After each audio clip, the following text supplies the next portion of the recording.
میں تمام دوستوں کو، احباب کو اپنے یوٹیوب چینل اسلامک اردو وضاحت ٹی وی کے نام سے جو بنائے ہیں اس پر خوش آمدید کہتا ہوں۔ اور آج کا ہمارا وظیفہ جو ہے یہ انتہائی منافع بخش وظیفہ ہے۔ سیدنا ابو ہریرہ رضی اللہ تعالیٰ عنہ سے روایت ہے کہ رسول اللہ صلی اللہ علیہ وآلہ وسلم نے فرمایا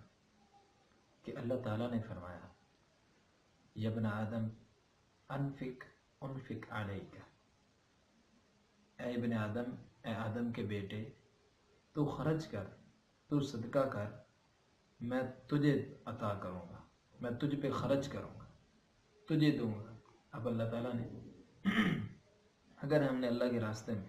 وہ مال جو اللہ نے دیا ہے ہمیں،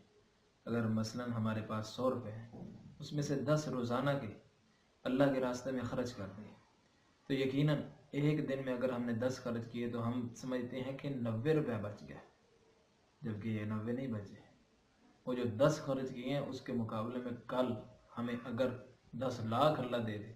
تو اس بات پہ قادر ہے، اور یہ 100 بھی اللہ نے ہمیں دیا تھا۔ تو اللہ تعالیٰ نے فرمایا یا ابن آدم، اے آدم کے بیٹے، انفق علیہ، یہ اللہ کے ساتھ تجارت ہے کہ تو خرچ کر، میں تجھ پہ خرچ کروں گا۔ تو اس لیے میرے بھائی زیادہ سے زیادہ خرچ کریں، اللہ تعالیٰ آپ کے مال کو بڑھاتا ہی جائے۔